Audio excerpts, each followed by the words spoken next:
Between January 1st and December 7th of last year, at least 19 states passed 34 laws restricting access to voting, with about 440 bills introduced. And according to the Brennan Center for Justice, momentum is only continuing to pick up. Already in 2022, at least 13 bills restricting access to voting have been pre-filed for this year's legislative sessions in 4 states. And at least 152 bills will carry over from last year. Now, President Joe Biden is pushing the Senate to act on 2 bills aimed at protecting voting rights. But his pitch has largely fallen flat. On Thursday, he told reporters he does not know if we can get this done. So here now to discuss is Emily Wilkins. She's a Bloomberg News congressional reporter, and we're also going to be joined by Cliff Albright momentarily. Emily, thank you for being here with us this morning. Just give me the latest on Biden's really tough day in Washington yesterday. What's the latest on this voting rights push? I mean, this just hasn't been a tough day for Biden. It's been a tough week. It began earlier in the week on Tuesday. He went down to Atlanta to give a speech on voting rights, but that speech has been criticized by some in his own party for striking the wrong tone. And you also saw some prominent leaders for civil rights not attend and stand with President Biden. And then during the week, you saw lawmakers continue to insist that they were going to get this voting rights bill done. But at this point, there's no way to do so unless they're able to get a rules change, something that Senators Joe Manchin and Kyrsten Sinema have said for months now that they're not going to do. They continued that opposition to a rules change yesterday. Senator Kyrsten Sinema coming to the floor just before President Biden was scheduled to meet with lawmakers and definitively saying that she would not be voting to change the rules, effectively killing this civil rights legislation from moving forward.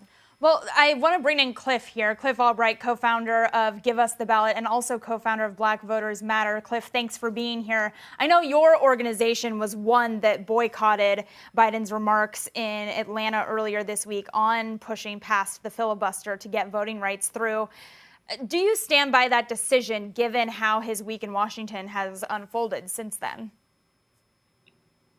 Yeah, thanks for having me. I mean, we definitely stand by our decision to not attend. Part of the reason we didn't attend was because we wanted to see more of the types of actions, which is what we've actually seen out of the White House the rest of this week. We wanted to see him go to the Democratic caucus meeting and deliver a strong message.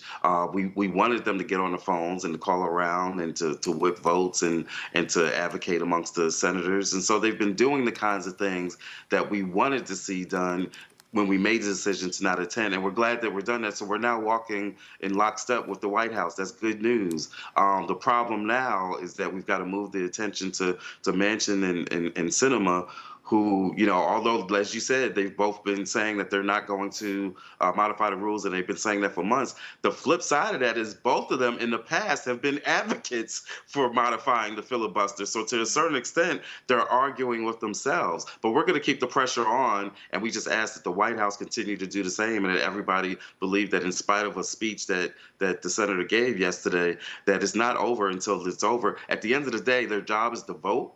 And we want this bill to move through the process, to move into debate, for them to have to defend their positions in debate, not just through doing gaggles and statements and speeches, but to actually debate the bill and to debate the rules change on the floor. When we get to that point, we're confident that we're going to get the bill passed.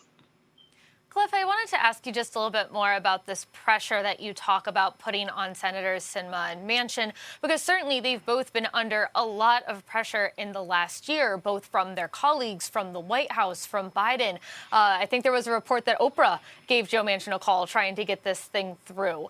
All this pressure doesn't really seem to have moved the needle for either of these lawmakers. What new approach are you discussing trying to get both of these lawmakers to come to a yes?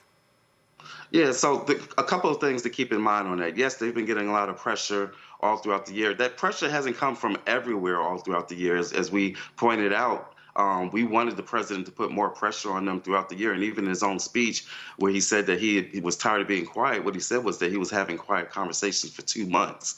And so, you know, we wanted this pressure to be put on them throughout the year. But with that said, the pressure has been working to a certain extent. Keep in mind that Joe Manchin wrote an op-ed a long time ago saying that he would never vote for this voting rights legislation. But after pressure, including within his own state, he was the one who eventually came out with some bullet points on what it is that he could pass. That's how we got from the For the People Act to the Freedom to Vote Act. So the pressure worked, and that's why we're saying we need to continue. Now, what are the actions we can take at this point?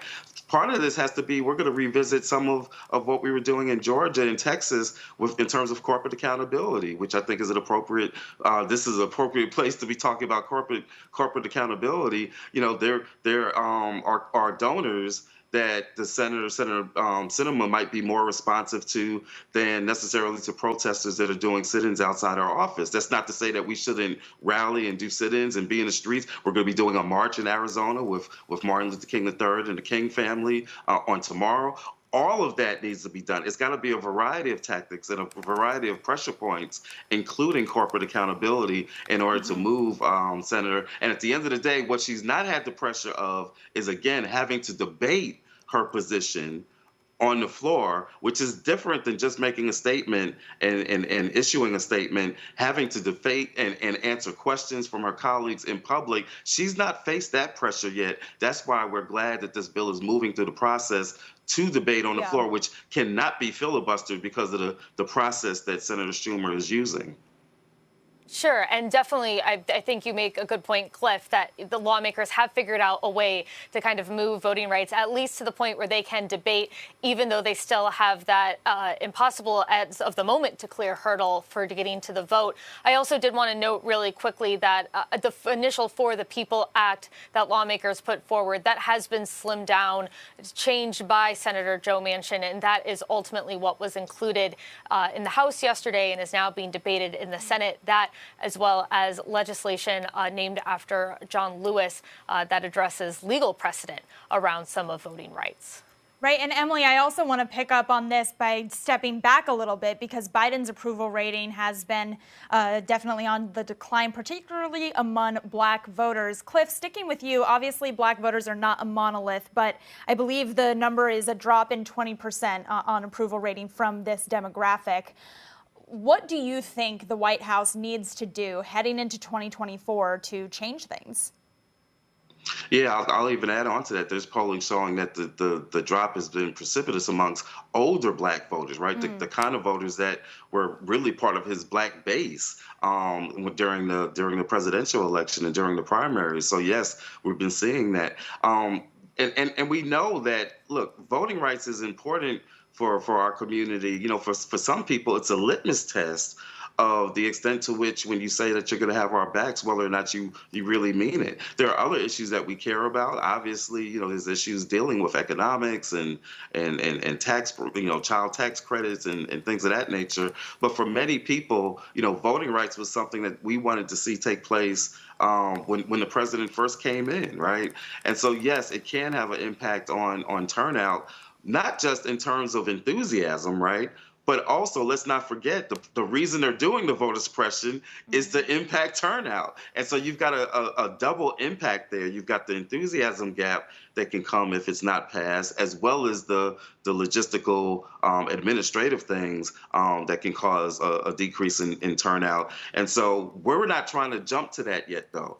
Right now, our eyes we're squarely focused on getting this bill passed. Sure. There is no plan B. There is no, you know, if this is a historic attack on voting rights, and you just mentioned the states that are now coming with a second wave of voter suppression, if this is a historic attack, and if we all believe that, then we've got to have a historic response. And Senator Sinema has got to answer the question of, if you're concerned about bad things happening if you modify the filibuster, what do you do about the bad things that are happening right now in states all across the country? Yeah. Cliff, I want to end by just getting a sense from you about where this big push is coming from following the results of the 2020 election. I mean, do you think that this is a political football for Republicans, or is it disenfranchisement rooted in racism?